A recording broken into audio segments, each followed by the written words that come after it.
മറിയുന്ന വലിയ കണ്ണും വായുമുള്ള ആ പുഴുക്കൾ മാത്രമാണ് മോനെ നിന്റെ അയൽക്കാർ. ഹബീബ് മുഹമ്മദുർ റസൂലുള്ളാഹി വയാമനി ദൂദു ജിറാനു, നിന്റെ ശരീരത്തിൽ തിളച്ചു മറിയുന്ന പുഴുക്കൾ മാത്രം നിന്റെ കൂട്ടുകാരും അയൽക്കാരുമായി വരാനുള്ള കൂട്ടുകാരാ.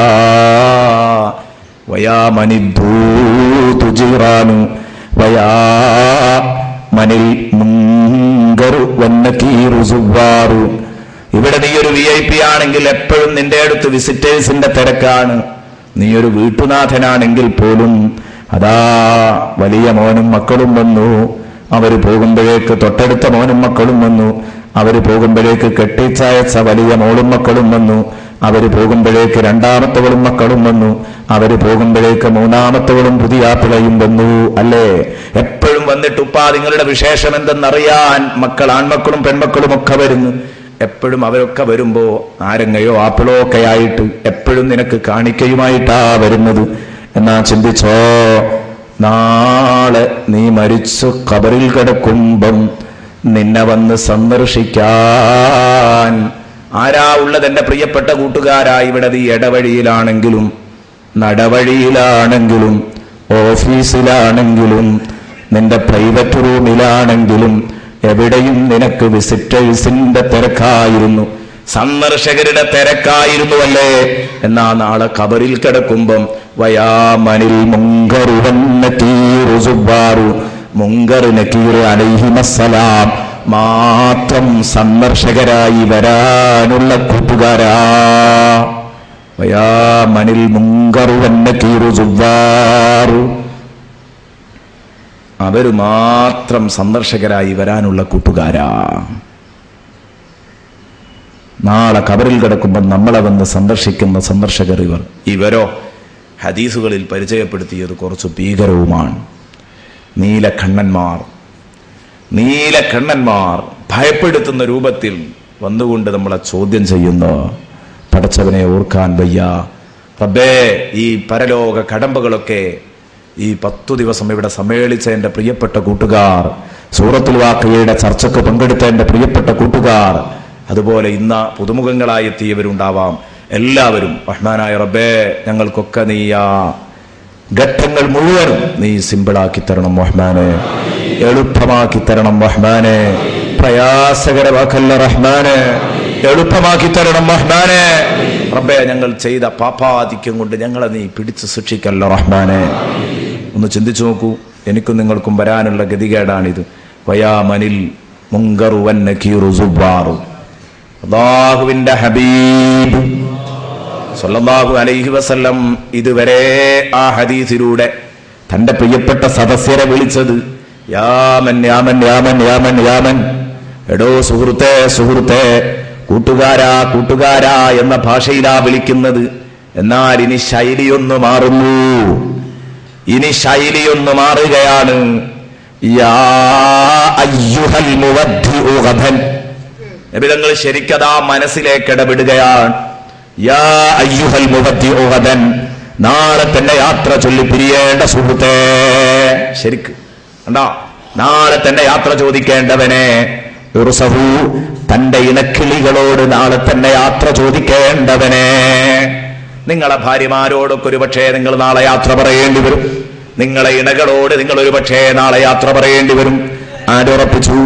ഇന്നലെ വരെ നിങ്ങൾ ഭാര്യയുടെ കൂടെ സന്തോഷപൂർവ്വം കിടന്നുറങ്ങിയിട്ടുണ്ട്, ഭാര്യയുടെ കൂടെ സന്തോഷം പങ്കിട്ടിട്ടുണ്ട്, ഭാര്യ നിങ്ങളെ സന്തോഷിപ്പിച്ചിട്ടുണ്ട്, നിങ്ങൾ ഭാര്യയെ സന്തോഷിപ്പിച്ചിട്ടുണ്ട്.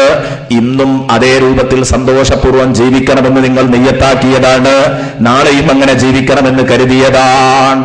പക്ഷേ എന്തുറപ്പുണ്ട്? ഇന്നലെ കിട്ടിയ അവസരം കിട്ടി, നാളെ നിങ്ങൾ നിങ്ങളുടെ ഭാര്യയുടെ കൂടെ, ഇന്നു രാത്രി നിങ്ങൾ നിങ്ങളുടെ ഭാര്യയുടെ കൂടെ സന്ധിക്കുമെന്നുറപ്പുണ്ടോ? സഹോദരന്മാരെ, ഒന്നും നെഞ്ചിൽ തട്ടിയിട്ടില്ലെങ്കിൽ ഇത് പലർക്കും നെഞ്ചിൽ തട്ടും. അതുകൊണ്ടാണ് അല്ലാഹുവിന്റെ ഹബീബ് ഏറ്റവും അവസാനമായിട്ട് ഇത് വെക്കുന്നത്.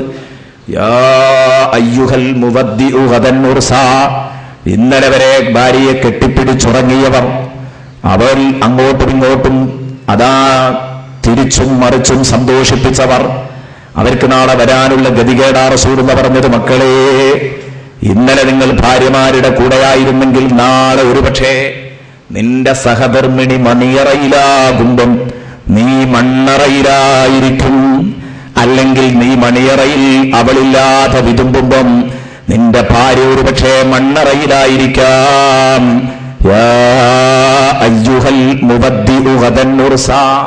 എത്രയെത്ര അനുഭവങ്ങൾ. രാത്രി കിടന്നുറങ്ങി, രാവിലെ വിളിക്കുമ്പോൾ എഴുന്നേൽക്കുന്നില്ല. നമ്മുടെയൊക്കെ കഥ അത്രയല്ലേ ഉള്ളൂ.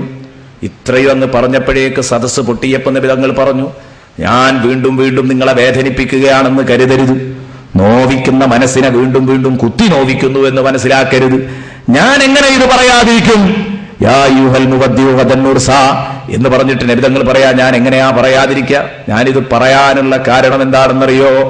ഖമ്മിൻ മുസ്തഖ്ബിലിൻ യൗമൻ ലാ യസ്തക്മിലുഹു വഖമ്മിൻ മുൻതദിരിൻ ഗദൻ ലാ യബ്ലുഹു ഫലൗ നദർതും ഇലൽ അജലി വമസീരി ലാ ബഗൗതുമുൽ അമല വഗുറൂറാ.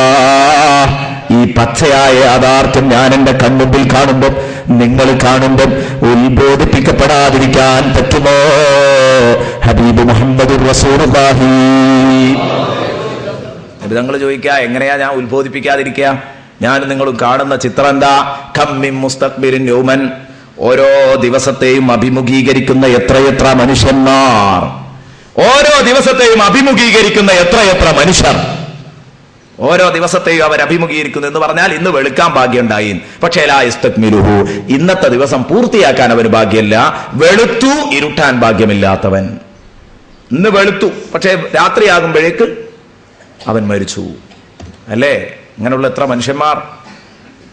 ഇന്ന് രാവിലെ അവൻ ചുറുചുറുക്കോടെ ഓടി നടക്കുന്ന ആളാണ്, നല്ലൊരു ബിസിനസ്സുകാരനാണ്, ഓടി നടക്കുന്ന ചുറുചുറുക്കോടെ ഓടി നടക്കുന്ന ഒരു യുവാവാണ്. എന്നാലോ ഇന്ന് വൈകുന്നേരമായപ്പോഴേക്കാൾ ഡെഡ് ബോഡിയായി. ഖമ്മിൻ മുസ്തഖ്ബിരിൻ യൗമൻ, ഓരോ ദിവസത്തെയും അഭിമുഖീകരിക്കുന്ന എത്ര പേരിലാ യസ്തക്മിലുഹു, ആ ദിവസം അവന് പൂർണ്ണമാക്കാൻ കഴിയുന്നില്ല. വഖമ്മിൻ മുൻതദിരിൻ ഗദൻ, നാളത്തെ വെളുപ്പ് പ്രതീക്ഷിക്കുന്ന എത്ര പേര് ഇന്ന് അസ്തമിച്ചു. അങ്ങനെ സങ്കല്പിച്ചോ, ഇന്ന് അസ്തമിച്ചു. വഖമ്മിൻ മുൻതദിരിൻ ഗദൻ, അപ്പൊ നാളത്തേക്ക് ഒരുപാട് പ്ലാൻ ചെയ്തിട്ടുണ്ട്. നാളെ എങ്ങനെയൊക്കെയാണ്, എപ്പോഴാ കച്ചവട സ്ഥാപനത്തിൽ എത്തേണ്ടതെന്ന് പ്ലാൻ ചെയ്തിട്ടുണ്ട്. നാളെ ഇന്ന സ്ഥലത്തൊരു ഭൂമി കച്ചവടമടിക്കണം, പ്ലാൻ ചെയ്തതാണ്. അവിടെ എത്താൻ ബ്രോക്കർമാരോട് മൊത്തം പറഞ്ഞു വെച്ചിട്ടുണ്ട്. അവിടത്തേക്ക് എത്താൻ 2 പാർട്ടിയും പറഞ്ഞുറച്ചിട്ടുണ്ട്. ഒക്കെ ശരി. നാളെ 8 മണിക്ക്, നാളെ 8 മണിക്ക് ഞാൻ സന്തോഷത്തിലാണ്, വലിയൊരു കച്ചവടം നടക്കും. ഒരു 2 ആഴ്ച കഴിയുമ്പോഴേക്ക് ലക്ഷങ്ങൾ മറിയുന്നത് ഞാൻ സ്വപ്നം കാണുന്നുണ്ട്. ഒക്കെ ശരിയാ. അങ്ങനെ ഇന്നു രാത്രി കിടന്നുറങ്ങി, പക്ഷേ രാവിലെ എഴുന്നേൽക്കുന്നില്ല. വഖമ്മിൻ മുൻതദിരിൻ ഗദൻ ലാ യബ്ലുഹു, എത്രയാളുണ്ട് നാളത്തെ പുലർച്ച പ്രതീക്ഷിക്കും, പക്ഷേ ലാ യബ്ലുഹു, ഇരുട്ടിയിട്ട് വെളുക്കാൻ ഭാഗ്യമില്ലാത്തവൻ. നേരത്തെ പറഞ്ഞത് വെളുത്തിട്ട് ഇരുട്ടാൻ ഭാഗ്യമില്ലാത്തവൻ, ഇപ്പൊ പറഞ്ഞത് ഇരുട്ടി പക്ഷേ വെളുക്കാൻ ഭാഗ്യമില്ലാത്തവൻ. വെളുക്കുന്നതിന്റെ മുമ്പ് മർഘയാ മരിച്ചുപോയി. ഇങ്ങനെ എത്രയെത്ര മനുഷ്യന്മാരുണ്ട് എന്റെ പ്രിയപ്പെട്ട കൂട്ടുകാർ. നബി തങ്ങൾ പറയുകയാണ്, ഇതാണ് നാം കണ്ടുകൊണ്ടിരിക്കുന്ന കൃത്യമായ ചിത്രം. വെളുത്തിട്ട് ഇരുട്ടാൻ ഭാഗ്യമില്ലാത്തവൻ, ഇരുട്ടിയിട്ട് വെളുക്കാൻ ഭാഗ്യമില്ലാത്തവൻ. അതുകൊണ്ട് ഞാൻ ഈ ചിന്തിച്ചതുപോലെ നിങ്ങളും ചിന്തിക്കുമെങ്കിൽ, അള്ളാഹുവിന്റെ റസൂല് പറയാൻ, ഫലൗ നദർതും ഇലൽ അജലി വമസീരി, അതുകൊണ്ട് നിങ്ങളും നിങ്ങളുടെ അവധിയെ കുറിച്ച് ചിന്തിക്കുന്നുണ്ടെങ്കിൽ, നിങ്ങളുടെ ആയുസ്സിനെ കുറിച്ച് ചിന്തിക്കുന്നുണ്ടെങ്കിൽ, വമസീരിഹി, ആ അവധിയുടെ സഞ്ചാരപഥത്തിലേക്ക് നിങ്ങൾ ശ്രദ്ധിക്കുന്നുണ്ടെങ്കിൽ, ലഅബ്ഗൽതുമുൽ അമല വഗുറൂറാ, നിങ്ങൾക്കും അത്യാഗ്രഹങ്ങളോട് വെറുപ്പായിരിക്കും. പിന്നെ ഭൂമിയിൽ കൂടുതൽ ഉണ്ടാക്കണം എന്നുള്ള താല്പര്യം നിങ്ങൾക്ക് ഉണ്ടാവില്ല. ഈമാൻ കിട്ടി മരിച്ചാൽ മദീനേ ഉണ്ടാവുള്ളൂ. ലഅബ്ഗൽതുമുൽ അമല, പിന്നെ പ്രതീക്ഷകൾ കുറെ കുറയും. അത്യാഗ്രഹങ്ങളോട് വെറുപ്പായിരിക്കും നിങ്ങൾക്ക്. വഗുറൂറഹു, അത്യാഗ്രഹങ്ങളുടെ വഞ്ചനയോടും നിങ്ങൾക്ക് വെറുപ്പായിരിക്കും. അതിലൊന്നും നിങ്ങൾ പെടില്ല. അത്യാഗ്രഹം വഞ്ചകിയാണ്, അവരുടെ വഞ്ചനയിൽ ഒരിക്കലും പെടില്ല. ഭൂമി വഞ്ചകിയാണ്, ഭൂമി അമ്മയുടെ വഞ്ചനയിൽ ഒരിക്കലും ഉൾപ്പെടില്ല. അതിൽ നിന്നൊക്കെ രക്ഷപ്പെടാൻ, അതിലൊന്നും പെടാതെ നിങ്ങൾക്ക് രക്ഷപ്പെടാൻ കഴിയും. അതിന് നിങ്ങൾ എപ്പോഴും മരണത്തെക്കുറിച്ച് ചിന്തിച്ചുകൊണ്ടിരിക്കണം എന്ന് ഹബീബ് മുഹമ്മദ് മുസ്തഫ സല്ലല്ലാഹു അലൈഹി വസല്ലമ തങ്ങൾ പറഞ്ഞെങ്കിൽ, എനിക്കും പറയാനുള്ളത്, എൻ്റെ പ്രിയപ്പെട്ട കൂട്ടുകാർ, നമ്മൾ കൂട്ടായി ചിന്തിക്കുക.